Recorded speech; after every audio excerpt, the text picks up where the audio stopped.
Welcome to The Political Animals, a show where two political philosophers, one a right-wing radical, the other a left-wing heretic, come together to discuss the social, political and cultural issues of our day. I'm one of those philosophers, Jonathan Cole, and the other is Holly Lawford-Smith. How are you in this new year, Holly?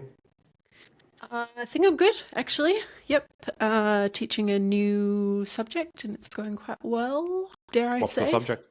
Feminism, sixth year running and second year running with no protests. So that's good. Oh, wow, that must make a difference. Yeah, Yeah, it not makes it quite as a dramatic. normal experience for once, which is good. Okay, from feminism to a totally different topic, although perhaps it does come into the conversation, we'll Although with a find. chapter about gender, yeah. Yeah, whether Dasein has a gender or a sex. Actually, there is a whole chapter about gender, indeed. What are we talking about? We're talking about, of course, as it could possibly be obvious, the fourth political theory by Aleksandr Dugin. This guy. That's Holly and I have both read this.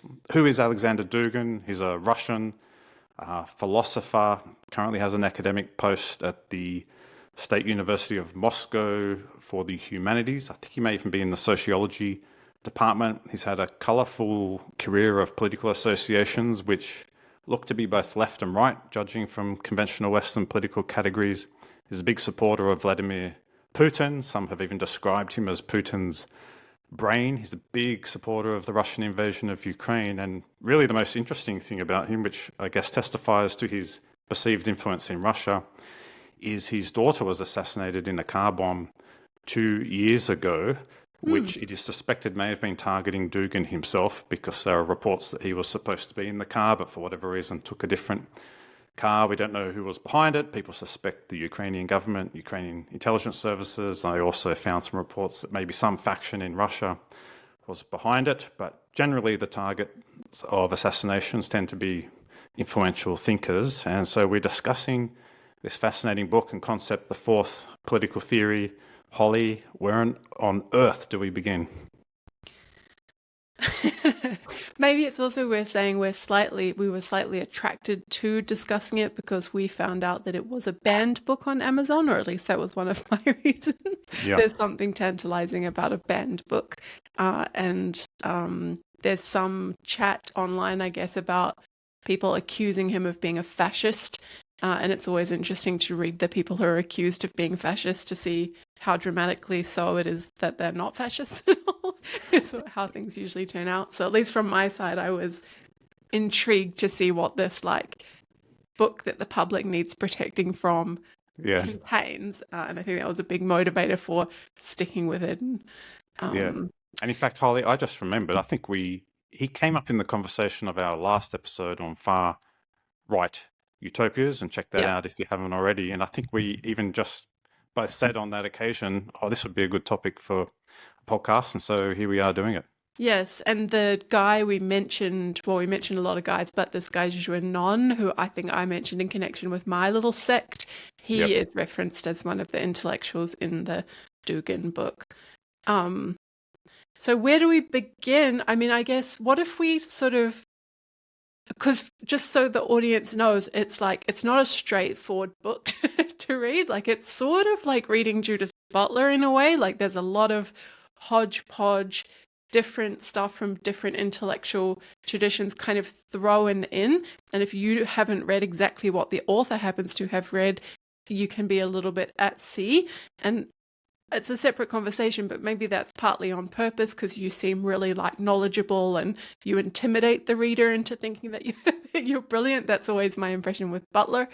So maybe we could just go back and forwards and say what we kind of thought the book was saying or doing, and then just start. That I think would be a useful place to start. Good idea. Do you want to begin or shall I begin? Oh, why don't you begin? Ladies first. Okay, well, the best sense I could make of it, and that did require some ignoring of substantial parts, which again might be like, if that's the wrong approach, one could end up with quite a different meaning of the book. My sense was, there's this thing, the fourth political theory. It's mainly defined by what it opposes rather than what it is. He's very explicit that like it's a work in progress and different intellectuals are contributing to building it up. it's Russia-centric. So it's like a new political theory specifically for Russia and Russians, but maybe some others would like it. Like, that's sort of as far as I got on that. The thing it's very clear about opposing and not being is the first, second, and third political theories. So hence this name, the fourth political theory. There is some movement in the book about how the first, second, and third, which are liberalism, communism, and fascism, how if you kind of knock the heart out of them, they might have some useful fragments that could be plugged into the fourth political theory. And the fourth political theory hodgepodges a lot of stuff from like male continental philosophers.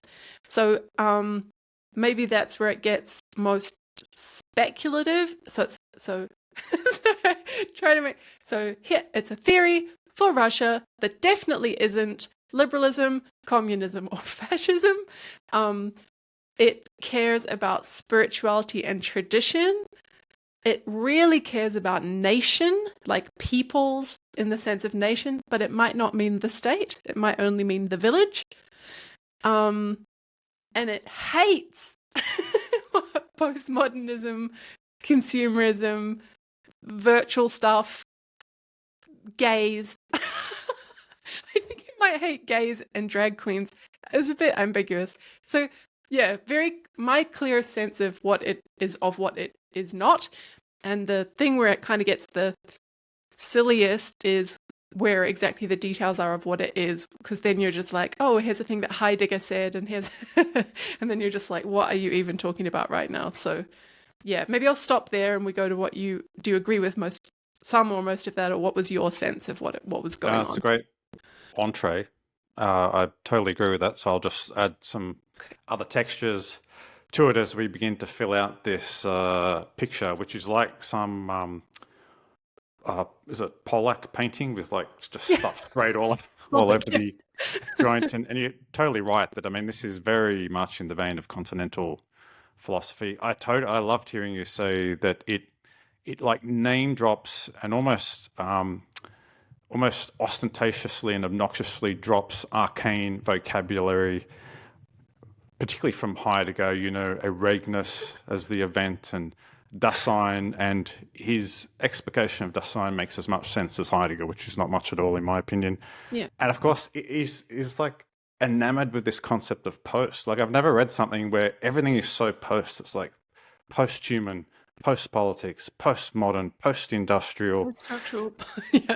It just post-liberal, goes on and on. So just to go back to where you began with the notion of the four political theories, I think it's worth just adding a historical dimension, because it's very much wedded to this kind of historical narrative where the 20th century is characterized by Dugin as this great contest between three grand political ideologies, and you mentioned them: liberalism, which is the first; communism, the second; fascism, the third. And he kind of laments the fact that communism and fascism kind of failed to be effective opponents of liberalism, and they were both vanquished by liberalism, leaving liberalism... Can I add a note, though? Except he doesn't lament that they failed in their own right, because he hates aspects of them too. So you're right that he laments that liberalism has no opponent, right? That's right. Right. So in a way, like, one way of construing this is that the failure of communism and fascism left the ground open for the kind of global conquest of liberalism. And he vociferously hates globalism, which he associates with Western liberal, namely American liberal hegemony. Mm-hmm. And the sin, I thought this was actually one of his more interesting points, was that one of the core reasons that communism and fascism failed is that they're both ideologies of modernity, and he really doesn't like any, it seems to me, ideology of modernity. He wants to kind of, like you said, he's got this strange quixotic traditionalism where he kind of almost harks back to some kind of pre-modern, and this is where this whole woolly notion of Dasein and being, which, as far as I can make sense of it, is he's kind of railing against the one-dimensional modern human being as the kind of individualist consumer who is just amused like some kind of child, and therefore is kind of divorced and cut off from being. But you are so right that it's really defined negatively. And it's kind of interesting at the beginning of this grand track with all these concepts and this big sweep of history and looking at the entire international world order. And he's quite explicit. I don't really know what the fourth political theory is going to be, other than we need something to oppose liberalism. Yes. That seems right. And then maybe that would already be enough of a book, actually. I mean, I think there are some really useful points there that, like, this thing, liberalism, vanquished its opponents, but now that it stands kind of unchecked and unbalanced, like anyone who has sympathy for the yin yang of a political system nationally, like we need an opposition, actually. It's what keeps things in check. Can easily see the pull of that globally. Like, we don't just want America. There was a bit of discussion, right? It's not even a superpower anymore. It's a hyperpower. Like, there's just this dominance of America, and America spreading its ideology into every country of the world. The idea that needs some opposition and check, I think people could get on board with that. And yeah, so maybe there's a lot in the book where, yeah, you could do without the continental philosophy. And it's actually sort of interesting because the bits that aren't continental philosophy are actually quite clear. So that's different to someone like Butler, where it's all obfuscatory nonsense. Dugin is like really clear and well structured and well written, except when he does a 2.5-page thing about Hegel or Heidegger, and then it's just like, yeah. I don't know. You know what? He reminds me of he's kind of like an insane guy who has these moments of lucidity. But there's more lucidity than insanity, right? I think that's what's so interesting about the book and makes me think, no, he's actually quite an interesting thinker, and he walks a really interesting line between political philosophy in that really abstracted sense and someone who's involved in politics on the ground but really cares about the intellectual issues.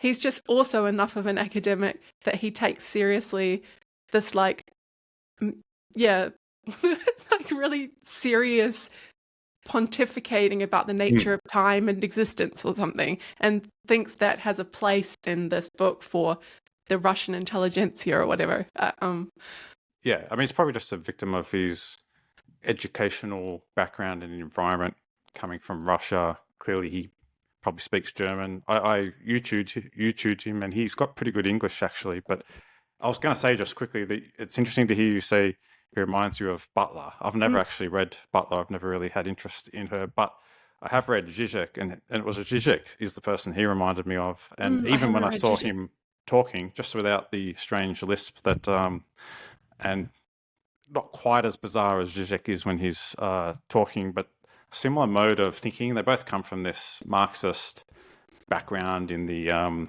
ex sort of Soviet Union Eastern Bloc. But I think one thing that's worth just adding before we get too far in is that, and I'm interested to know how coherent you thought this was, but I did find this one of the more interesting parts of his historical analysis, is that at the end of the 20th century, when liberalism wins, and he does refer quite often to Francis Fukuyama's end of history thesis, but, and we should probably come to this at some stage, he disagrees in the sense that he thinks he's got this cyclical view of history and thinks we can turn back the clock and sort of leave liberalism and kind of go backwards in some strange way.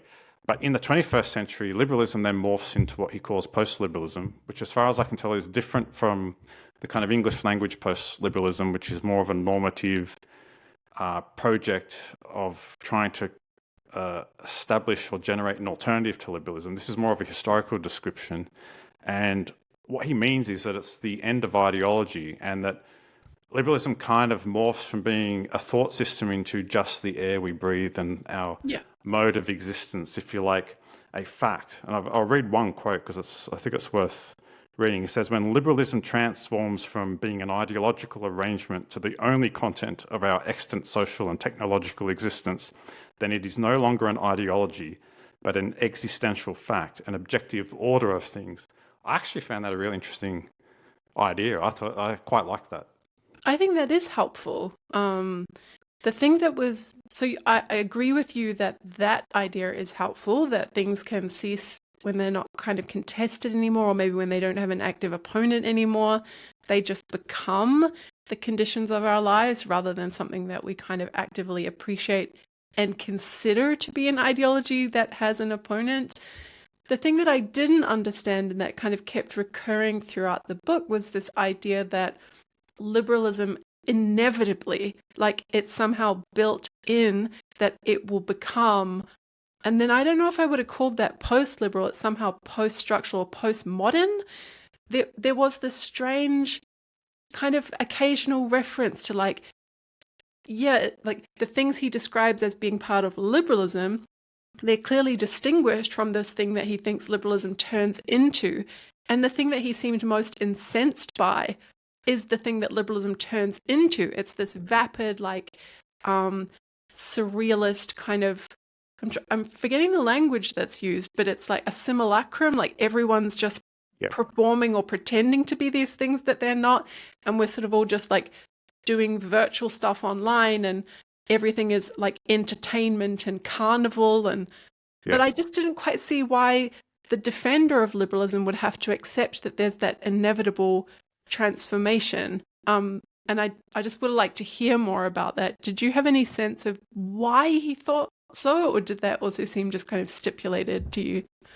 No, that's a really good observation. And I don't know, I'll just put that in the category of the general. I find, in a way, that he's juggling so many concepts that their interrelation and their kind of historical progression in space and time is a little hard to follow. And I think, to be charitable, you could go back to the fact that he, from this premise that I think we both agree is interesting, the kind of historical ideological analysis about liberalism, communism, fascism, the transformation into post-liberalism. We're all familiar with the language here.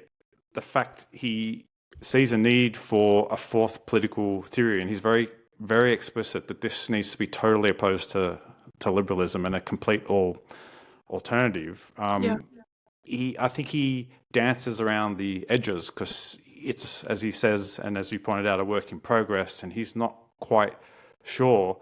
And I'll give you a really good example. So he's got this idea of the historical subject. I don't know exactly what that is. It feels very continental to me. But in any event, each of these ideologies has a historical subject. For liberalism, it's the individual or individualism. And this structures the ideology. It's kind of beating heart. Yeah. And so he poses the question, what's the historical subject of the fourth political theory going to be? And he kind of offers different answers. So at one point, it's Dasein, the notorious Heideggerian concept, being there, and whatever that's supposed to mean, if you can interpret the impenetrable Heidegger, mind of Heidegger.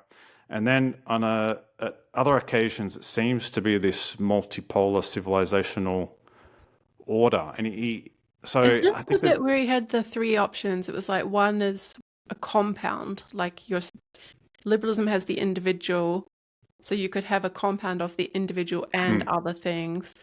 You could have being, and imagination, I think, might have been the fourth one. And then that was explained in this extremely weird kind of mystical way where you're not sure like whose imagination it is. Yeah. Is that part?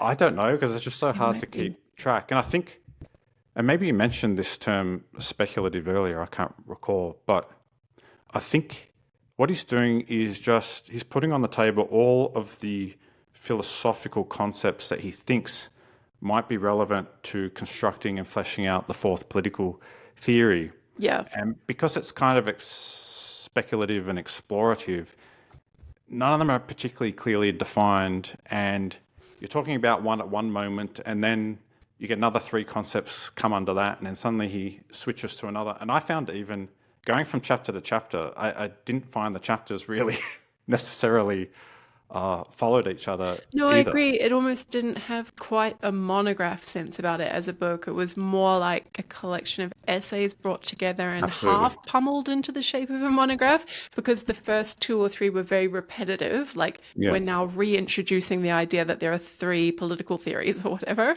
But then I think they were like parts that were maybe mentioned earlier on were definitely filled out more. later in the book, and he definitely hid some of his more like mystical or like what just non-pejorative, I just call them like brain stretchy or whatever, like Yeah. toward the end of the book, where it was like some really weird pontificating on the nature of time and stuff like that. Yeah, yeah. Yeah. It is. I found when he was going into what you might call pure philosophical issues, that's where he was most unclear, I thought. And when he's talking about history and the actual empirical world we live in, I found Agreed. him a lot clearer But I and think actually I more will just compelling. say, because I'm an analytic philosopher and there does tend to be a rivalry between the analytics and the continentals, just so in their defense, as far as I can muster it, I think they would say, actually, I spoke to a colleague about this to find out what they would say, and she said, yeah, when you're straining at the limits of thought and language, of course, it can be unclear because you're really trying to get to something new or something that is outside the framework of what has been said before. And that is of a keeping with this fourth political theory idea. Like, we want something new and maybe as yet kind of unthought and unimagined. And so, yeah, it kind of makes sense. You're going to like pick some things up, hoping that they'll be tools for the new toolbox. So I don't know, but maybe that's just a little humility in the sense of like trying to do something new is hard, and so it can sound like nonsense. And then two, I think these areas do have like very specialist languages, like maybe by words we use, they mean something slightly differently, and you need to have read all of Hegel to understand how, like, and I don't know that stuff. So maybe if we had read this together with someone with more continental philosophy expertise, they might be able to shed like a little more light on how that could actually be helpful rather than frustrating. Yeah. I don't know. I think that's fair. Yeah. I was just going to say, because the thing where you said it was very interesting to note the idea of the ideology becoming kind of the water we swim in or whatever. The thing that I found quite interesting and helpful, it was also still in that Dasein chapter early in the book, was the way that Dugin thinks about what racism is. So it was like part of, I think, stating the critique of fascism. So saying that what was really at the heart of what was wrong with like Nazi ideology was its racism.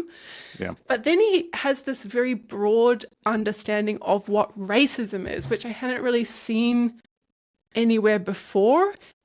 He says, can I just read this bit? It's maybe like 10 lines long, which is a bit much, but he says, there are other forms of racism: cultural, asserting that there are high and low cultures; civilizational, dividing people into those civilized and those insufficiently civilized; technological, viewing technological development as the main criterion for the value of a society; social, stating in the spirit of the Protestant doctrine of predestination that the rich are the best and the greatest as compared to the poor; economic, like I've never heard anyone talk about economic racism before; economic, in which all humanity is ranked according to the degree of material well-being; and evolutionary, for which it is axiomatic that human society is the result of biological development, in which the basic processes of the evolution of species, survival of the fittest, natural selection, and so on, continue today. And then just to jump ahead a tiny bit, one more line, he says the newest types of racism are glamour, fashion, and the latest trends in information technology. That's an interesting, bold set of claims about the way that we divide people from one another, and that kind of supports this idea of being like anti-globalist, anti the American like liberal hegemony or whatever. How did that strike you?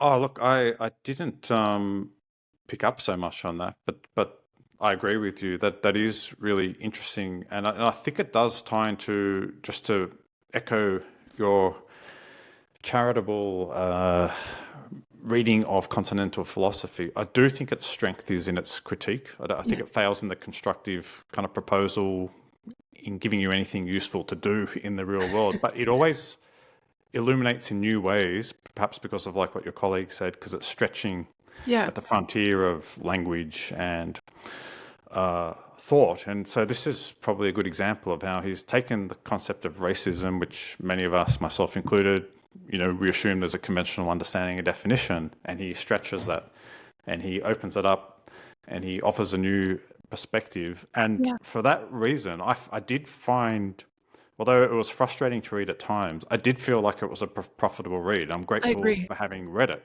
Yeah. because it did, like, although I ultimately end up being forced to conclude that much of it's not cogent, it does force, it opens new vistas and it stretches the horizon. And I'm grateful for the opportunity to think about history, concepts, politics, anthropology.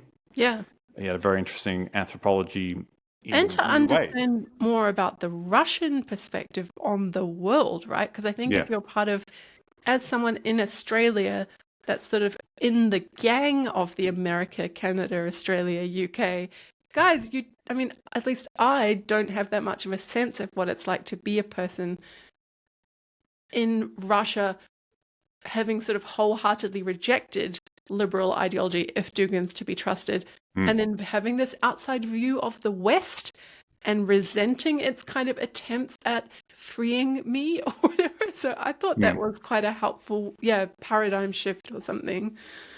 well, I totally agree. It's a helpful reminder that there are people in different cultural, socio-political contexts, and the world looks different Really from different. where Yeah. they're situated. It's kind of like, depending on what point in the universe you observe, it looks different. And it is helpful to be reminded that actually you can't just dismiss those who oppose liberalism as being kind of far-right bigots. There's a lot more going on here. And from this Russian perspective, after everything they've been through, particularly as the vanguard of the second political theory, which ultimately failed, and then what you have to admit was an extremely turbulent, unstable, violent transition into some form of liberalism that hasn't exactly worked, and then sort of more, transitioned into Putinism, whatever that might be. I've got a bit of sympathy for that, and he does mention Islamists as also being a good example of the traditionalist alternative opponent to the Western liberal hegemony, and kind of suggests that there might be room for an alliance there between the Eurasian civilization, the Sino civilization. And it's like, well, I mean, if you are a Muslim and you believe the Quran is the revelation of God, then liberalism looks very different. It kind of looks like a sinful Right. sort of heresy. That's not really Islamic language. But again, it's just useful to be reminded that just the experience of this common world is just so different depending on where you're situated and the kind of cultural background. And I guess all this kind of reference to Heidegger and Garon and Eviola and all these people, I mean, it was a timely reminder for me, because I feel like in Australia, because we speak English, probably America and American thought looms so large So large, yeah. for us, and you forget there are all these European thinkers. Here's a good example, Holly. I went and ordered a book from the libertarian Hungarian thinker I'd never heard of that he mentioned in the footnotes. Janae, I think his name is, I can't remember, who's written all these interesting books. And again, just showed me, we're not really plugged into continental Europe. Maybe Not at all, continental philosophers are. Yeah. And so it's a totally like the sources of thought that is informing him, but also that he's speaking into. He's speaking into a conversation you and I are not a part of. And I found No, I that agree. I fascinating. mean, it was quite surreal for me being like, this person is a political philosopher. That is my discipline. He has nearly 300,000 followers on Twitter. I've never heard of him. I've never been to a conference and had somebody cite him in among the other political philosophers. And of course, part of that is like the Anglosphere political philosophy scene is very leftist and very kind of dominated in the traditional roles. And you've got all this hysteria about fascism. So the fact that someone has called Dugin a fascist, even though Dugin is so clear in this book that he's opposed to fascism, and there's a big long rant about racism, that would make people who had heard that association be fearful to cite him. But I think it's not even probably a choice for most people. It's just they literally haven't heard of him. And so, yeah, it is good to remember that we are in these such different circles. Can I make one comment on the racism thing before we move on? One thing that really struck me was like, he's got this very expanded concept where it's like really ways we divide from one another and position one group as better. So, and particularly its kind of critique of capitalism, that it portrays the rich as the good ones. And so that was all interesting. But I noticed it was very conspicuous, this is so predictable from me, that he didn't talk about sex as a vector. And indeed, a lot of his language was like political man, and man must blah, blah, blah, like create this new theory. And it was like throughout the book, there was just no analysis at all of whether he considered the relation of the sexes to be a form of racism in this way that was set up early on. And then this is just going to be me, like we started with, trying to do our best to say what he's saying. He suddenly had this totally unmotivated and out of nowhere discussion of gender, but it wasn't about gender politics. It was about Dasein and gender. Dasein being this concept of being there or being in the world. And I just could not make head nor tail of that conversation and why Dasein, existence, being, or whatever, has anything to do with gender in the first place. But what I did get from that chapter was that the fourth political theory project looks really postmodern, because he kept saying, oh, there are dualities. He didn't call them binaries, but if he'd called them binaries, it would have been much clearer, like smashing the binary, breaking the duality. So it was always like, oh, subject, object, like blah, blah, blah, blah. Our sets of two, we need to find the thing in between. And then there was a little reference to androgyny. So what was that? Was it like suddenly he didn't even mention sex because he thinks we're heading for this future where we're all just human because we're androgynous? Like there was something there, but I just could not really figure out what it was and where he stands on the kind of feminism question. Did you get any inkling of what was going on there? I can make an attempt, but I totally agree. I mean, this was just about the most obscure part of the tract. Yeah. For me, and particularly, once we're pondering whether Dasein has a gender and or sex, and I think both came up. It did, yeah. I don't know where we are, quite frankly, but I'm not sure he does either. But I think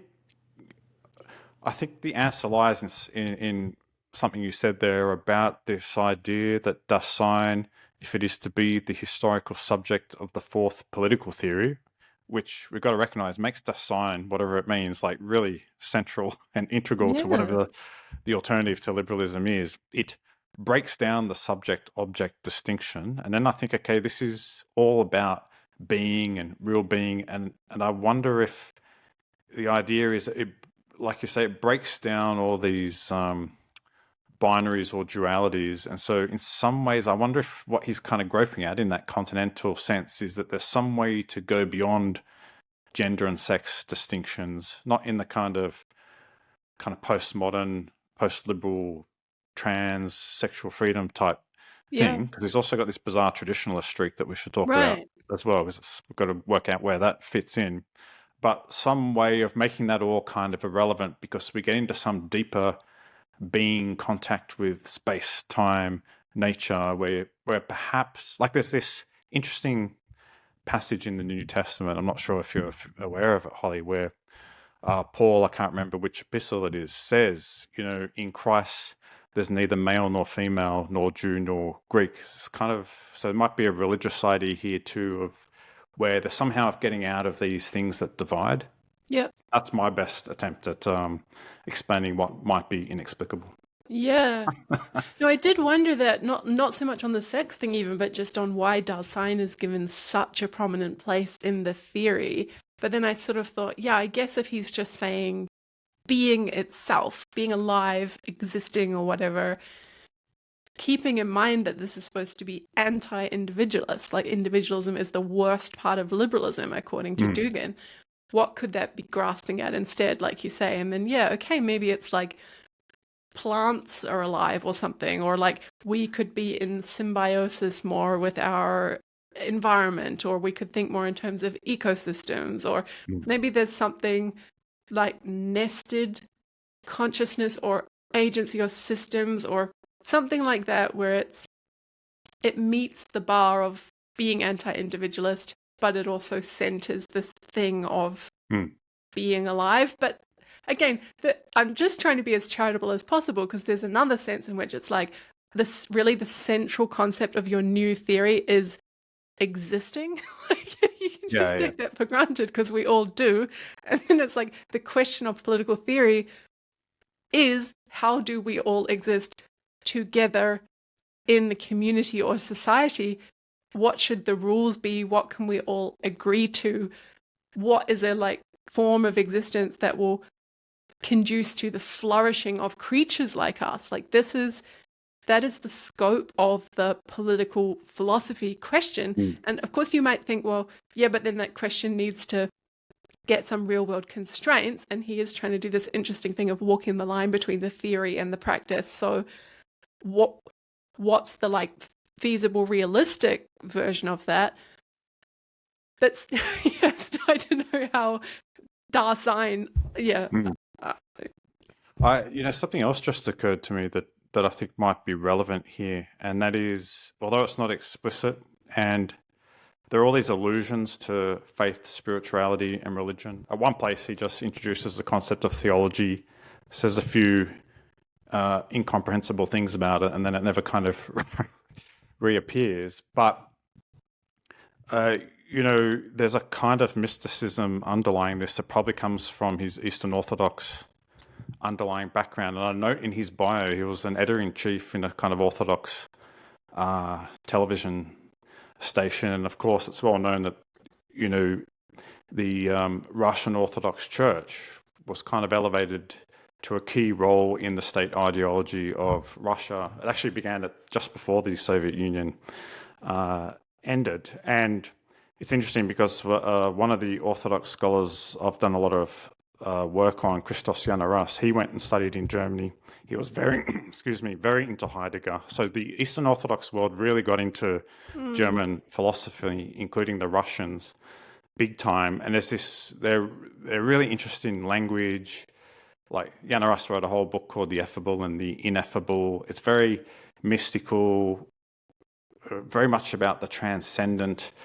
And so, although he doesn't really explicitly talk about the Russian Orthodox faith, although I think it's very much there in the picture when he's talking about the Eurasian civilization and, its contrast with other civilizations, I think this is operative there in the background in a significant way that gives it this kind of mystical appeal, and then this love of the ineffable, and kind of like in the whole Orthodox thing, that there's this idea that you can leave.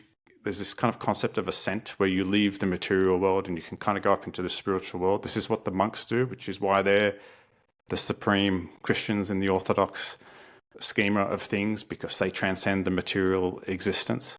I mean, I'm not saying it's all this, because there's clearly Marxism and other issues in there, but I think perhaps that's sort of a swimming there in the background that may go some way to explaining some of this. Not that I can really articulate exactly what he means by any of this stuff. I guess what I'm saying is it's not atypical for Orthodox theological writing in the contemporary era as well, and he's definitely reading that stuff and would know, probably been in touch with Christian Orthodox philosophers in Russia and elsewhere. Yeah. I mean, that makes sense, given that it is a sort of Russia-centric. Yeah, he's trying to articulate something for a Russian audience, or at least the Russian intelligentsia, who then feed it down somehow. And through this political party, is the Eurasia movement or something? I forgot the name, but... Well, this, like, when you look him up online, he's really, like, everyone associates him with this notion of the Eurasian civilization. And I was a bit surprised that the term came up very infrequently, although there's this big emphasis on civilization. And actually, like, I wanted to introduce the concept building on your racism point, Holly, because while he rejects the racism of fascism, like the idea that one particular group of humans is kind of superior to others just based on the kind of color of their skin or whatever. But he's in favor of, I think, what he calls ethnocentric or ethnocentrism. And he in a really interesting... Ethno, right? He goes to great lengths to say that by ethno, he just means nation or people. So it's not racial. That's right. The ethnos is this kind of, linguistic, place, maybe? religious, cultural community Yeah. where perhaps not everyone is of the same color or exactly the same sort of genetic background. And he's very much in favor of this because this underpins his notion of a multipolar world where there are different civilizations. And I found one of the interesting ideas in there was there's this kind of cultural relativism. So he's like, well, we can't judge that one society is better than another or more superior. We have to allow room for different civilizations. So you can't really criticize Islamic civilization or Sino civilization or indigenous civilization. And indeed, objectivity is positioned as one of the flaws of liberalism, right? The rationality and objectivity paradigms. So I think you're right. It's completely each one can think its own one has the truth, but none is justified in imposing it on the other. Yeah. And I'll tell you one point of incoherence for me is this idea of okay, so we're in this post-liberal world. We can roll back the historical clock and somehow defeat liberalism. We want this multi-civilizational world where different civilizations can flourish. He says their relations will be a mix of dialogue and collision. But it's like all the way through he's saying, well, the civilization of America and Western Europe is liberalism. So if that's the authentic civilization for us, what are we supposed to do in this multipolar world? Wouldn't that presuppose there is room for liberalism? I agree. This was a point of confusion for me as well. But then I wondered if this, again, is just answered by the Russian centrism. So Dugin is not fighting for the vanquishing of liberalism worldwide. He's fighting for Russia to have the right to remain whatever Russia wants to have as a political configuration, to not be bullied or pressured by the US into acquiescing or becoming liberal. And for liberalism, sorry, I don't know why that made me think of transactivism. It's like there's that fight for each person with the ideology that wants it to become the state ideology, to just back the fuck off and treat their own one as their little religion where they have to have mutual toleration. And that dynamic that I feel about transactivism within the state feels to me what Dugin senses in the global world order. It's launched as an attack on liberalism and a critique of liberalism, but I don't see him as actually having argued or shown that liberalism could not be the our religion, the way we want to do things in Australia, so long as that exists with mutual toleration of what's happening in Russia or how they want to do things in Iran. And the thing that I found slightly confusing about that was that isn't that what we already have now? And so I was just a bit confused. Is it that I'm not, because I'm not in Russia or Iran or somewhere that America would count as illiberal, I'm not feeling how much pressure there is politically on those states to liberalize?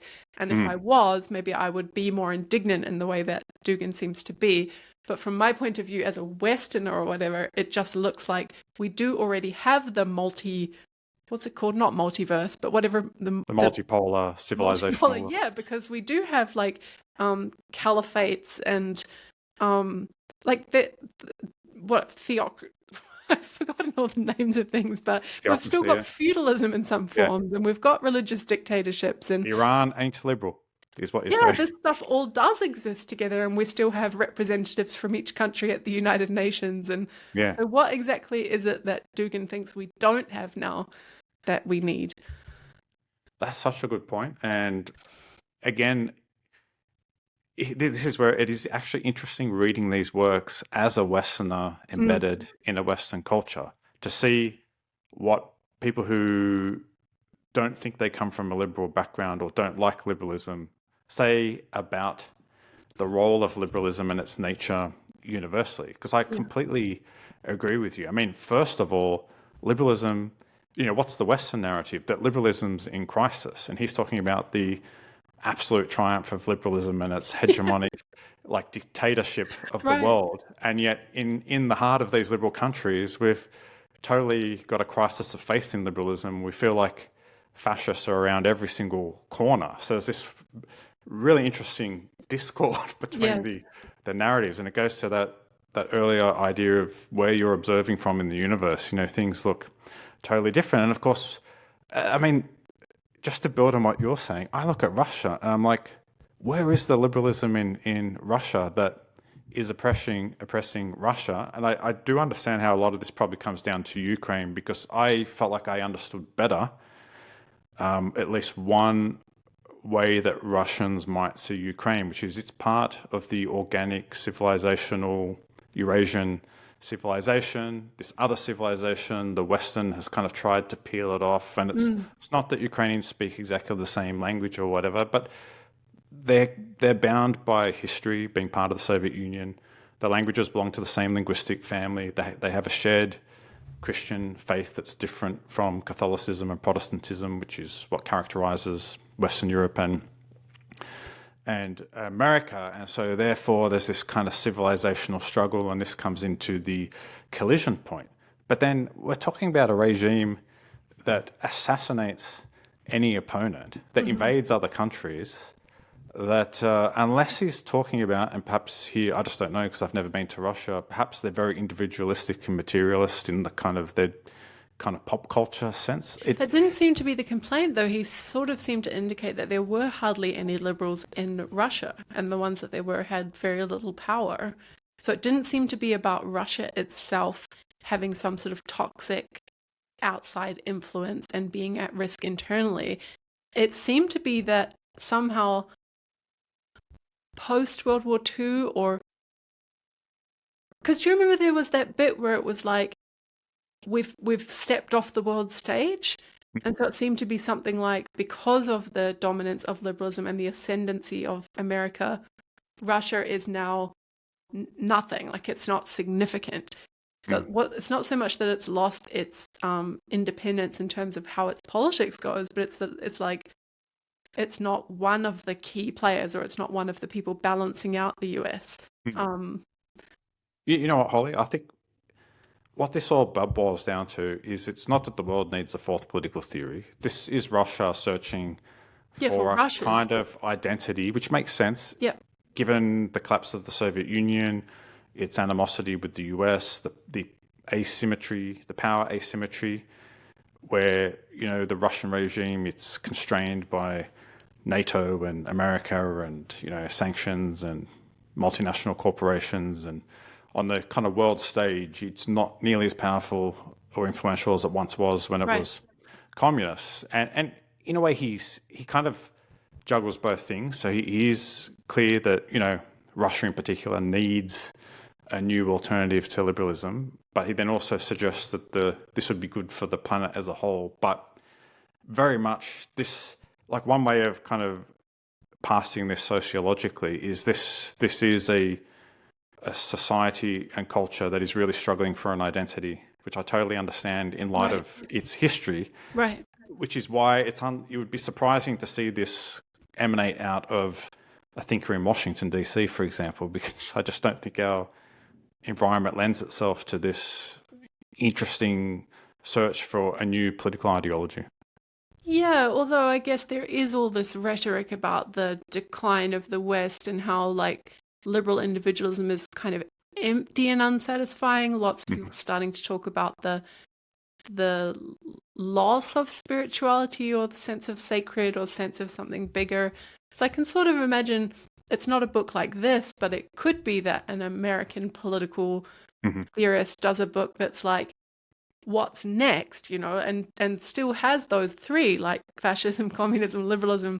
Yeah. But what's this thing that could come next that gets rid of these superficial kind of empty aspects of the extremes of neoliberalism? And that, I think, some critique of what we have now and a sense of what might come next. And I guess, there's maybe that's just much more environmental, like, because it focuses on how to solve certain problems that we really have now, like excesses of capitalism create, like, not using the environment in a long-term sustainable, sensible way. And so some theory that could speak to that, or make us more,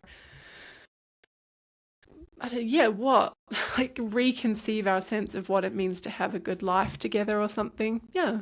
Yeah, I mean, you're right. The place where Western political thought intersects with this Duginist, if that's even a term, fourth political theory, is the kind of Patrick Deneen why liberalism failed. So that there is a common narrative of critique and sense that liberalism sucks. Yeah, And for some of the same reasons, yeah. rampant individualism, unbridled capitalism, and the like, I guess I think they diverge a little bit. But then perhaps as I'm thinking about it, perhaps not as much as I was suggesting earlier, because there are lots of supporters of Putin on the right in America these days, it seems, who, I've spoken to people who totally blame Ukraine for being invaded Oh, wow. themselves. And there is, I came across this when I was doing some research in Orthodox political theology, that there's this little known political alliance between some of the large evangelical, so Protestant evangelical organizations in the US and the Orthodox Church in Russia, including Putin, with these visits of key figures. And it's all on the sex, sexuality, Mm. gender, the kind of culture war issues. And so perhaps, again, that's an example of where perhaps there is more convergence than I'm allowing for, in terms of Right. The there is a critique. perspective in the West that's not as radically different Yes. if we strip out all the continental stuff that they're unfamiliar with in the Yes. West. um, Holly, I've got I a don't, question for you. oh, and I have one for you. Yes. Okay. Can I ask mine first? Yeah. Because I just talked a lot.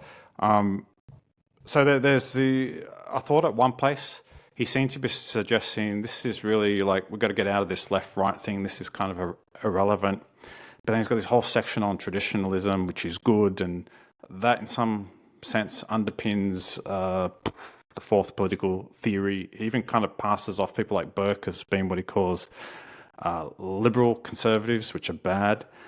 And I'm just conscious that he's kind of popular derogatory images as being some kind of far right guy. And I wondered if you sort of how you would position this politically in the kaleidoscope of political ideologies. Would you put it on the right? Do you think there's anything to the far right claims that he's some kind of far right baddie? I'm just conscious this is the context in which his name first occurred in our last conversation, or is he totally outside of these political categories that we use in the West?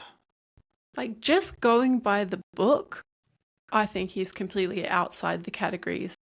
And I think what you just said is helpful in the sense that, like, he characterizes the left-right political spectrum, and all of that is liberalism. So the like Republicans in the US, or the liberals in Australia, or the Tories in the UK, these are all just like within the liberal left-right spectrum, and he is opposing all of that when he critiques liberalism. So I just think it makes no sense to insist on that spectrum and then put him at the right end of it and call him the far right, because he's precisely like launching an attack on that whole system, and he's very specific about what values that system has and that he rejects. Of course, someone could say, well, there are certain features of societies where it would make no sense to call them left in any colloquial understanding, and it would make more sense to call them right. Maybe things like top-down, like authoritarianism, or depending on what the tactics are for keeping people in order. Although, again, it's not like either pole has a monopoly on violence. So to me, it's a bit of a stretch. The only thing that maybe seems vaguely associated with the right or the far right is the what is the content of the religion, theism stuff going to be that gets plugged into the traditionalism. Like, he's very clear that he wants a return to the spiritual, the sacred, and so on. So there's going to be a question of what rules of behavior that thing dictates. And then for me, I guess, if the state has that set of values and no freedom of exit, maybe then you could start to say, like, ooh, now we're in kind of North Korea territory, and that's not the kind of why can't I remember that word? You keep filling in the Multipolar. end of it. Multipolar. That's not the kind of multipolar global order we should support. I don't want to be a cultural relativist about North Korea. Actually, I think most North Koreans are oppressed and really suffering, and like actually the most humanitarian global intervention would be to free North Koreans. But no one can be bothered, or no one cares, or there's no resources to steal or whatever. I don't actually know what the explanation is. But so for me, that's where this theory, I know it's sketchy, but it's like once the details are actually filled in, that's the question of whether it ends up being something that we might want to call the far right, or throw out that language, but just say that's a bad. I don't care whether North Korea is the far right. I care that it's oppressing its people and sounds, by all accounts, of people who escape like an absolutely horrible place to live. That's terrible for human flourishing and human potential. So I want to know whether Dugin's Russia, if he achieves it, is one that's like oppressing its people and putting women or whatever into hierarchy and then not letting them emigrate. That for me would be the question about whether we would oppose a state like that, separate of whether where and whether it fits in the spectrum. I think that's a great answer, Holly. You make me realize that because there's so many gaps in the content, because it's a theory in construction, there's the possibility it could end up being far right according to whatever sociological definition you want to make, but there just isn't the evidence at the moment to make that claim. It just shows it's just so annoying how this term is just used so promiscuously without much care or thought. And it actually just struck me. I didn't realize this when I was reading it, but listening to you talk about it, none of the touchstone definitional issues of the far right were in there. He doesn't rail against migration. There's nothing about migration and the mixing of people. There isn't really that populist kind of anti-elite sentiment. I mean, the guy wants to make Dasein the historical subject of the fourth political theory after all. It could be authoritarian, but it's not really overtly authoritarian. Right, and he's explicitly criticizing Hitler, the racism of the Nazis. Exactly. Like, it would be very hard to find evidence, at least in this text, to support the reading that he is somehow on the far right in the way that we understand it today. But I was just trying to find the passage. I don't know if you remember where it is, because he comments on this promiscuous use of the term fascism. Does he? I missed that. And because he wrote this, I think this is published 2006 or so, right? So he wouldn't have yet suffered the extreme promiscuousness that it's used with today. But I found that really funny when I came across it, because I was like, oh man, that happened to you later. And it was just some really like almost quite sassy remark about like, don't let your enemies control them by what they call you and you being scared of it, which I can't find it, sorry. There was one element as well that's easy to miss, that's just worth noting in relation to this far right authoritarian point. Because you mentioned right at the outset how whilst he criticizes communism and fascism, he says, once we strip out all the crap, there's something positive there that we can benefit from. And he says even liberalism, in spite of all its faults, it's good on freedom. And then in characteristic fashion, he says the fourth political theory is going to be absolute freedom. And then it kind of doesn't flesh out what on earth that could mean, but it's not exactly authoritarian, at least in terms of its rhetoric, is it, when he's kind of championing freedom? Yeah, and there was also a mention on freedom of people having freedom of choice once this multipolar sphere is put in place. And I thought that was very interesting too, because that at least hinted at the requirement of freedom of exit for citizens. And again, I would just have much less problem with like states doing experiments in living and us having this great heterogeneous, like each state does its own thing and has these really different ways of life. If you love that one over there, go live there. If you hate it, try somewhere else. That's to me quite an appealing vision. And I agree with Dugin, it's more appealing than the one choice hegemonic world order. The problem is just the freedom of exit. And of course, we could have that on paper, but not so much in practice, right? Because a lot of states will allow immigration, or certain states will allow people to come in, but you have to have the money to do it, or you have to be able to get the skills, or blah, blah, blah. So it can be like, well, technically you can leave, but actually you really don't have a realistic option, and then you're screwed. No, which is why Ukraine arguably has found that there is no right of exit, at least from the Eurasian sphere. And I guess that's one reason maybe why he's described as far right in Europe, because of his support for an invasion. But of course, everyone in that war accuses each other of being neo-Nazis. So best not to go there. Did you have a question for me, Holly? No, that was actually I managed to segue my answer to you into my question. It was just about this, like, where are we left when we get to the end of the book, in the sense of like having this heterogeneous world order, and just this concern about the freedom of exit or not. Well, Holly, I think we've come to the end of the race here. I really enjoyed reading this. I'm very glad to have had an opportunity to discuss it with you. I feel like I understand it much, much better than I did just after my solo read. So thank you. Yeah, thanks to you too. And can I say, just for the listener and or watcher, this there are PDFs all over the internet, I think, in response to the fact that Amazon banned it. So if anyone is interested and wants to like have a look, I would just say the wildest and weirdest chapters, if you want to have a little experience, are chapters 10 and 11. And if you want to have a sort of normal experience, maybe just the first few are fine. First chapter alone, I think, gives you the core idea. But Which Holly, just one? before we go, how on earth did you get a hard copy of the book if it's banned on Amazon? Because I used eBay, and I think I don't even know if this is secondhand or if it was just that someone on eBay realized it was banned on Amazon. So it was from some other country, maybe America, and it was expensive. But I'm glad. I've got lots of hard to find books on my shelves. Yeah, like a good academic / intellectual. Well, looking forward to our next conversation, whatever that's going to be. Thanks for watching or viewing. You all know the drill. Please subscribe, like, follow, rate, comment, share. You know the drill. We all sound like a robot saying that at the end of everything now. Holly, thanks a lot. Until next time.